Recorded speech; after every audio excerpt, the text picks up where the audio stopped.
बिस्मिल्लाहिर्रहमानिर्रहीम। अस्सलामु अलैकुम प्यारे बच्चों,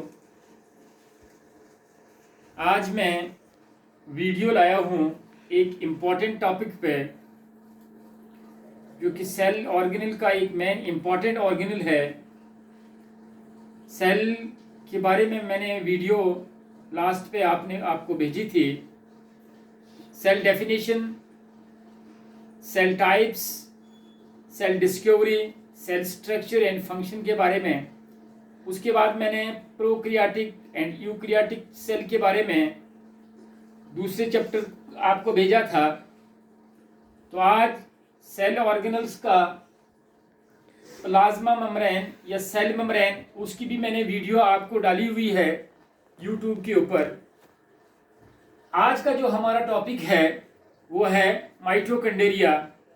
ये एक अहम और इम्पॉर्टेंट ऑर्गेनल है सेल के अंदर। ये सेल के साइटोप्लाज्म के अंदर रहता है। माइटोकॉन्ड्रिया एक सेल ऑर्गेनल्स है। इसको अगर हम इसकी मीनिंग्स के ऊपर जाएं, इसका जो लैटिन वर्ड है mitochondria, mito means thread like, mito means thread like, projection like, Mitro means thread-like, and the condaria means granules. Condaria means granules.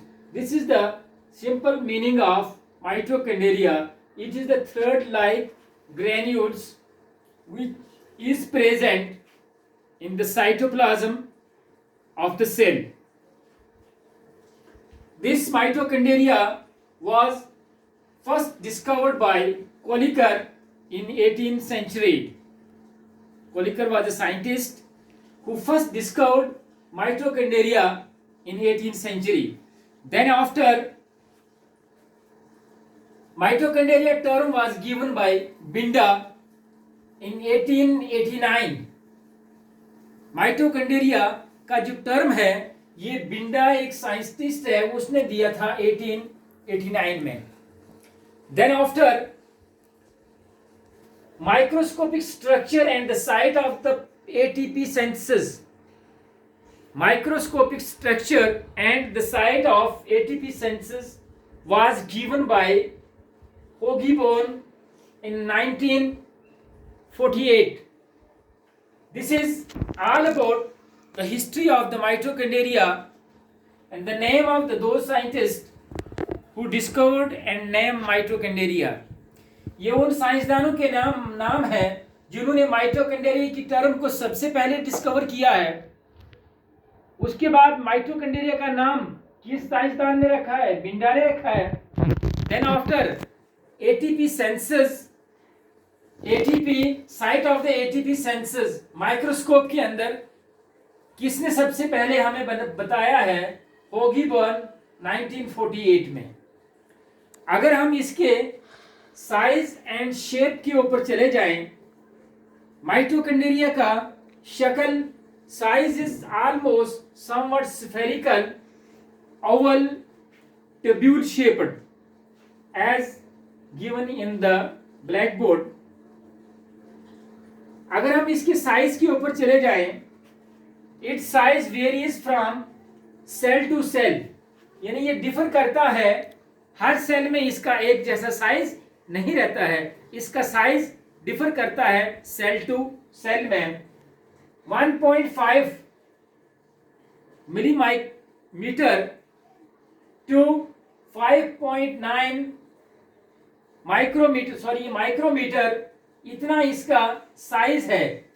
1.5 से लेकर 5.9 माइक्रोमीटर तक। Number of the mitochondria in the cell, it varies organism to organism or the cell to cell. ऐसे cell जिनके अंदर metabolic activities बहुत कम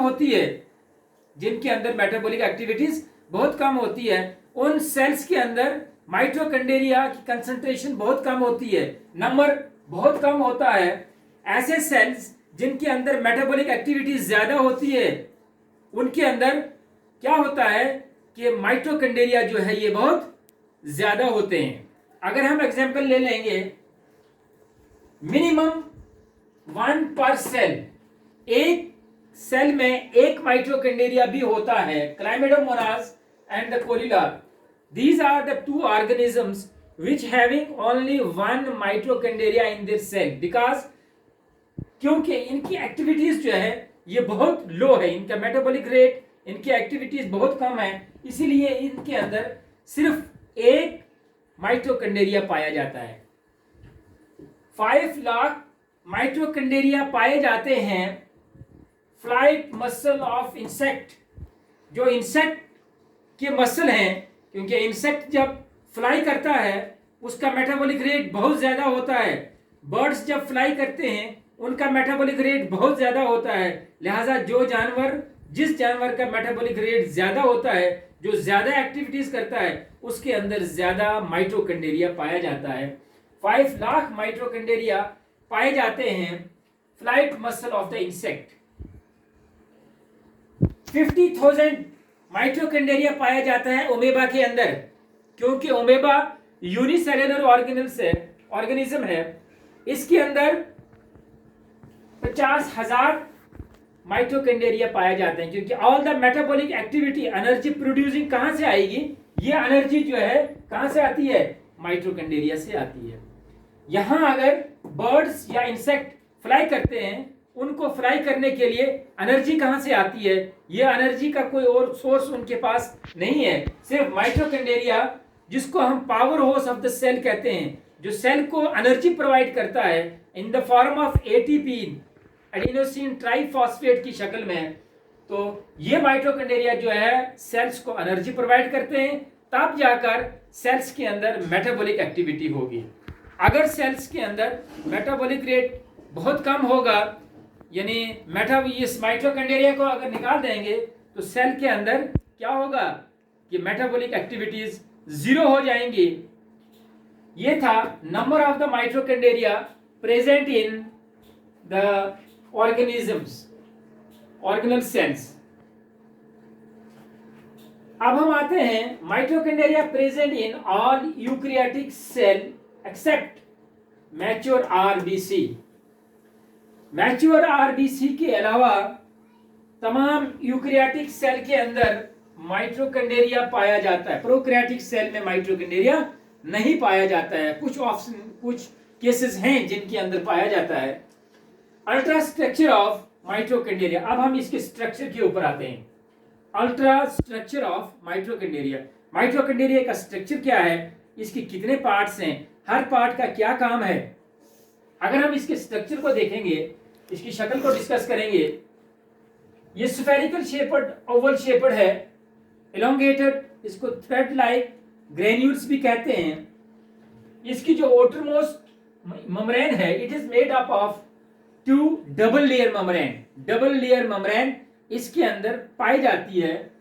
वो double layer membrane, outer membrane जो है उसको हम कहते हैं outer मेम्ब्रेन, और दूसरी मेम्ब्रेन को कहते हैं inner membrane.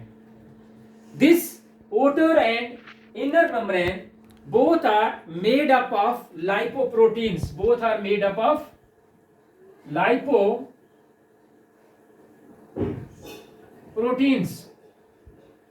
जैसे सेल मेम्ब्रेन बनी है लाइपोप्रोटीन्स की, इसी तरीके से outer membrane और inner membrane of the mitochondria is made up of lipoproteins या फास्फोलिपिड्स. इसका फास्फोलिपिड का. अब यहां पर अगर हम देखेंगे outer membrane में प्रोटीन्स जो हैं ये बहुत कम तादाद में होते हैं as compare to inner membrane. एक रेशियो के मुताबिक outer membrane में सिर्फ 40% प्रोटीन्स पाए जाते हैं, और इनर मेम्ब्रेन में कितने पाए जाते हैं? 80% प्रोटीन्स पाए जाते हैं. 80% प्रोटीन्स पाए जाते हैं.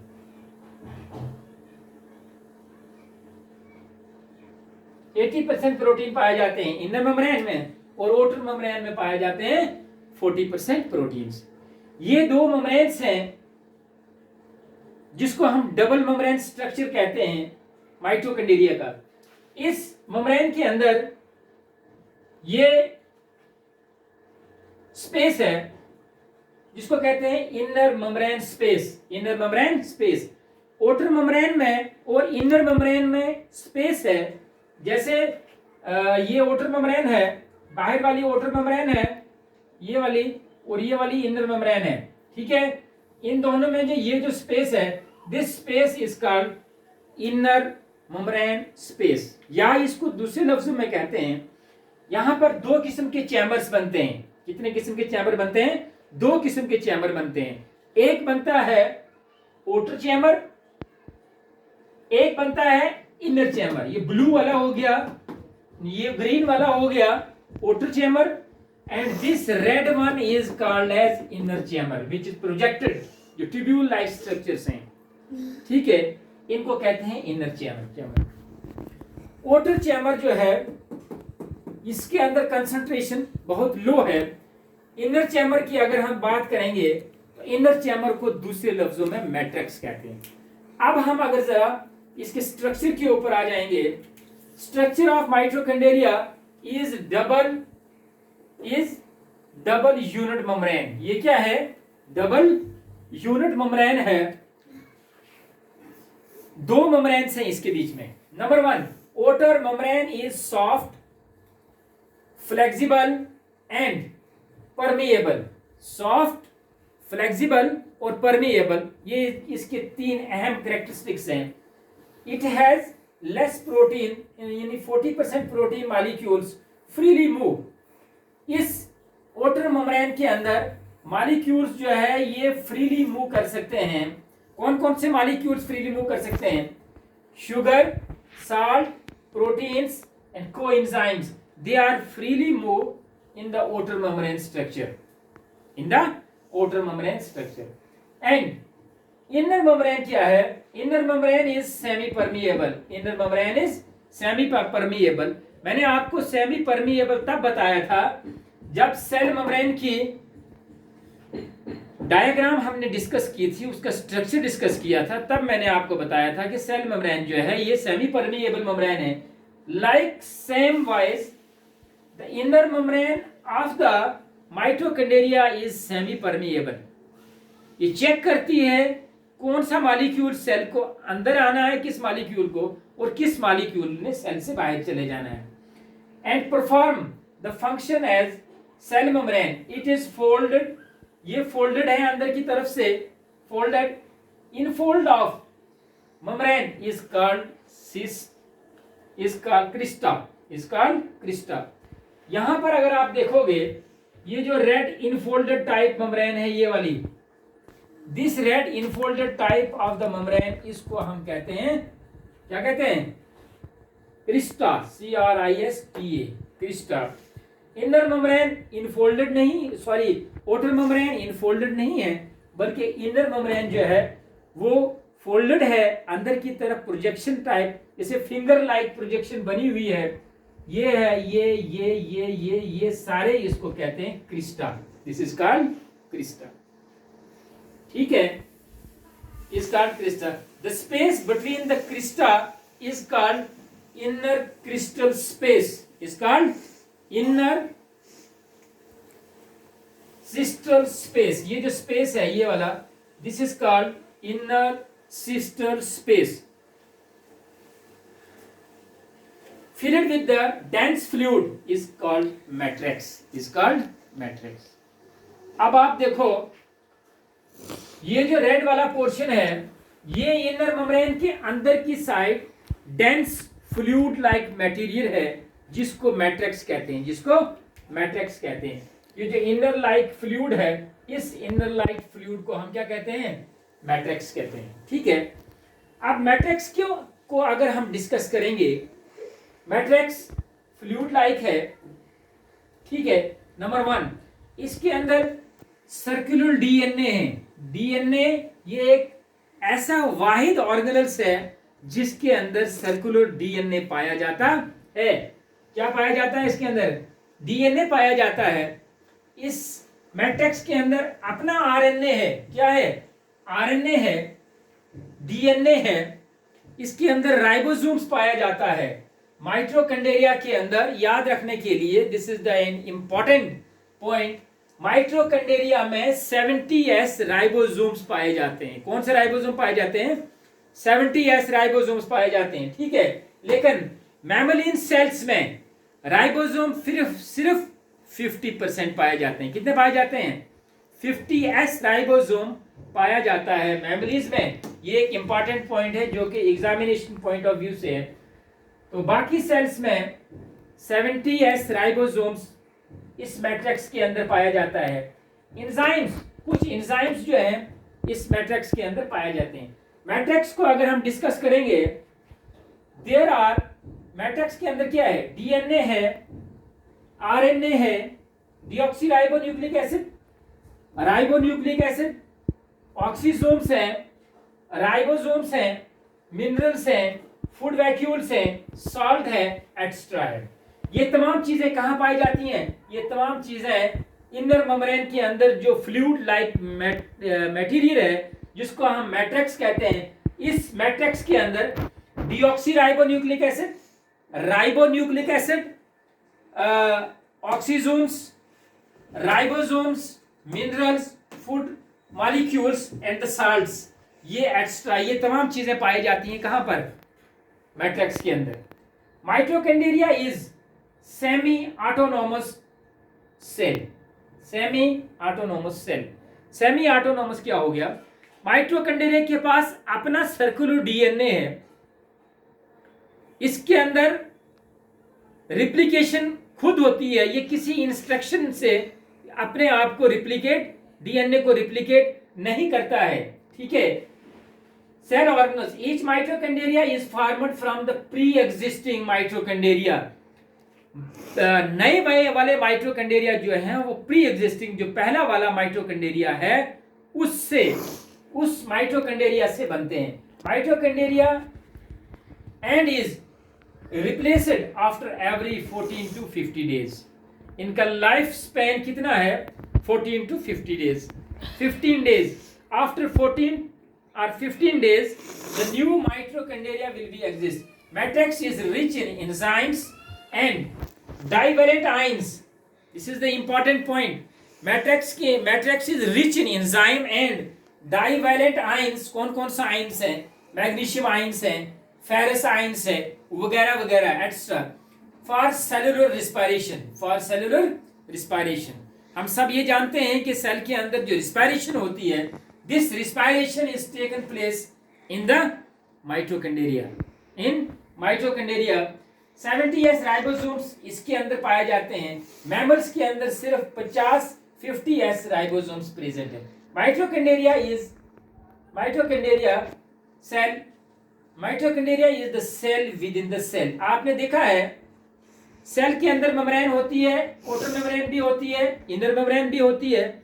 सेल के अंदर साइटोप्लाज्म होता है, माइटोकॉन्ड्रिया के अंदर मैट्रिक्स पाया जाता है, सेल के अंदर डीएनए होता है, माइटोकॉन्ड्रिया के मैट्रिक्स के अंदर सर्कुलर डीएनए पाया जाता है, सेल के अंदर आरएनए होता है, यहां पर भी मैट्रिक्स के अंदर आरएनए पाया जाता है, सेल के अंदर राइबोसोम्स होता है, ऑक्सीसोम्स होता है, यहां पर भी राइबोसोम्स और ऑक्सीसोम्स पाए जाते हैं। गोया cell within the cell, बहुत पहले साइंसदान ये बिलीव करते हैं this mitochondria is a cell, इसीलिए हम इसको cell within the cell कहते हैं, इसलिए हम इसको cell within the cell कहते हैं। तो अगर हम क्विक रिव्यू करें, mitochondria double membraned folded granule type structure है। नंबर 1 इसकी 2 मेम्ब्रेन्स है, आउटर मेम्ब्रेन, इनर मेम्ब्रेन, ठीक है, आउटर मेम्ब्रेन भी और इनर मेम्ब्रेन भी। इस इनर मेम्ब्रेन के अंदर फिंगर लाइक प्रोजेक्शंस हैं, उसको क्रिस्टा कहते हैं। इसके बीच में इनर और आउटर के बीच में स्पेस है, उस स्पेस को हम इनर मेम्ब्रेन स्पेस कहते हैं। माइटोकॉन्ड्रिया के मैट्रिक्स, इस इनर के अंदर जो fluid like, jelly like substance है उसको हम मैट्रिक्स कहते हैं। मैट्रिक्स के अंदर पाया जाता है सर्कुलर डीएनए, आरएनए, ठीक है, राइबोसोम्स, ऑक्सीसोम्स, एंजाइम्स, मॉलिक्यूल्स, ठीक है, मिनरल्स, साल्ट्स वगैरह, ये तमाम पाए जाते हैं कहां पर? माइटोकॉन्ड्रिया के मैट्रिक्स के अंदर। This is all about the ultra structure of mitochondria. हम अब चलते हैं फंक्शन के बारे में। माइटोकॉन्ड्रिया का फंक्शन क्या है? सबसे पहले the basic function, it is called as the power house of the cell as the energy produced in the form of ATP. Mitochondria is called power house of the cell, power house of the cell. Cellular respiration में या जब oxidation होती है glucose की, तो and product में क्या निकलता है? एटीपी मॉलिक्यूल्स निकलते हैं, एडिनोसिन ट्राइफॉस्फेट मॉलिक्यूल्स निकलते हैं। These are the energy molecules. ये एनर्जी मॉलिक्यूल्स सेल्स के अंदर रहते हैं। तो जब मेटाबॉलिक एक्टिविटीज होती है, these molecules are being utilised. Number second, it plays an important role in the synthesis of the protein. Mitochondria plays an important role in the synthesis of protein. Protein की जो synthesis है, जब मुख्तलिफ किस्मों के amino acids आपस में एक लंबा चेन बनाते हैं जिसको पेप्टाइड चेन कहते हैं, उस पेप्टाइड चेन को बनाने में इस माइटोकॉन्ड्रिया का अहम रोल है। That is why we called it plays an important role in the synthesis of the protein. Number third, mitochondria provides raw material to the other cell organelles for the synthesis of biomolecules. तमाम biomolecules की synthesis के लिए mitochondria raw material provide करता है। बाकी organelles के लिए क्या क्या करता है? रॉ मटेरियल प्रोवाइड करता है बाकी ऑर्गेनल्स के लिए टू सिंथेसाइज द बायोमोलिक्यूल्स। अब बायोमोलिक्यूल्स में हमारा कौन कौन सा आता है? प्रोटीन्स आते हैं, लिपिड्स आते हैं, कार्बोहाइड्रेट्स आते हैं, न्यूक्लियोटाइड्स आते हैं, ठीक है, न्यूक्लिक एसिड वगैरह जितने जितने हैं ये तमाम आते हैं। तो इन चीजों की सिंथेसिस में माइटोकॉन्ड्रिया का अहम रोल है। Fourth, it control the thermostatic equilibrium in the cell. ये सेल के अंदर थर्मोस्टैटिक इक्विलिब्रियम को मेंटेन करता है। This is the important function of the mitochondria. It control the thermostatic equilibrium in the cell. Next, thermogenesis. This is the important point of and important functions of this mitochondria. It provides heat and balance and maintain the body temperature. अब heat कहाँ से produce होती है? Heat कहाँ से produce होती है? जब ग्लूकोज की ऑक्सीडेशन होती है माइटोकॉन्ड्रिया के अंदर, तो एंड प्रोडक्ट में ग्लूकोज की ऑक्सीडेशन में ग्लाइकोलिसिस के एंड प्रोडक्ट में क्या बनते हैं? एटीपी, एडेनोसिन ट्राइफॉस्फेट मॉलिक्यूल्स बनते हैं। वो एडिनोसिन ट्राइफॉस्फेट मॉलिक्यूल्स जो सेल को अपने मेटाबॉलिक एक्टिविटीज के लिए चाहिए, वो उसके पास रहते हैं। बाकी मॉलिक्यूल्स जो हैं हीट प्रोड्यूस करते हैं। वो हीट प्रोड्यूस करने के बाद बॉडी के टेम्परेचर को और बॉडी की हीट को बैलेंस रखता है। कौन? This mitochondria. And six part, it plays an important role in the metabolism of fat. Metabolism of fat के अंदर, लिपिड्स के अंदर इस माइटोकॉन्ड्रिया का अहम रोल है। The last function of the mitochondria is it involves the cellular respiration and releases energy in the form of ATP. In the form of ATP यानी cellular respiration के अंदर क्या होता है? सेलुलर रिस्पायरेशन के अंदर क्या होता है? एटीपीज रिलीज होते हैं। जब एटीपीज रिलीज होते हैं तो हमारे सेल को क्या मिलती है? एनर्जी मिलती है। क्या मिलती है? एनर्जी मिलती है। अब हम खाना खाते हैं, क्या करते हैं? खाना खाते हैं, तो खाना जो हम खाते हैं इसके अंदर जो एनर्जी होती है, that is the potential energy. That is the potential energy and this potential energy will be converted to the kinetic energy. We can say in other word, the non ionic energy will be converted to the ionic energy. This potential energy will be converted to the kinetic energy and this kinetic energy is used the cell for their metabolic activities. ये छोटी सी discussion थी mitochondria के बारे में। Mitochondria किसको कहते हैं? Mitochondria किसने डिस्कवर किया था? किस साइंसदान ने माइटोकॉन्ड्रिया का नाम रखा था? माइटोकॉन्ड्रिया का साइज और शेप क्या है? नंबर ऑफ माइटोकॉन्ड्रिया, किस सेल में कितने माइटोकॉन्ड्रिया पाए जाते हैं? अगर किसी सेल में कम पाए जाते हैं तो क्यों पाए जाते हैं? ज्यादा पाए जाते हैं तो क्यों पाए जाते हैं ज्यादा? जिस ऑर्गेनिज्म के अंदर या जिस सेल के अंदर मेटाबॉलिक रेट ज्यादा होता है उसको एनर्जी ज्यादा चाहिए, सो दैट क्या होता है, इसीलिए उसको माइटोकॉन्ड्रिया ज़्यादा होते हैं, जिसके अंदर मेटाबॉलिक रेट कम होता है उसके अंदर इसके नंबर जो है वो बहुत कम होते हैं। Structure of mitochondria double membrane structure है, inner membrane, outer membrane. The space between the inner and outer membrane is called inner membrane space. Is called inner membrane space. The projection like inner membrane is called crista. Is called crista, and the matrix, which is the fluid jelly-like substances within the inner membrane. This contains ions, it contains DNA, RNA, oxysomes, ribosomes, minerals, food molecules, salt वगैरह वगैरह, ये तमाम चीज़ें इस matrix के अंदर पाए जाते हैं। और ये हैं 5, 6, 7 इसके फंक्शन। माइटोकॉन्ड्रिया का काम क्या है? This is all about the mitochondria. मुझे उम्मीद है आप इस माइटोकॉन्ड्रिया के जितनी भी मैंने डायग्राम बनाई है इसको आराम से अपनी कॉपी पे बनाइए, नोटबुक पे बनाइए, और ये जो टेक्स्ट लिखा है स्ट्रक्चर एंड फंक्शन, ये सफिशिएंट है 9th, 10th, 11th, 12th part 1st, 2nd के टॉपिक के लिए। Mitochondria structure and function of mitochondria, इतना ही क्वेश्चन आता है। तो स्ट्रक्चर इसका ये है, स्ट्रक्चर के साथ इसकी डायग्राम आएगी, देन फंक्शन इसके 5, 6, 7 इसके फंक्शन है। आप इसको अपनी नोटबुक पे बनाइए और कोशिश कीजिए समझने की। अगर आप इसको कोशिश करेंगे तो माइटोकॉन्ड्रिया एक अहम ऑर्गेनल्स हैं जो कि सेल के अंदर पाया जाता है। अब मैं इसको थोड़ा जूम करूंगा, जूम के बाद आप इसको आराम से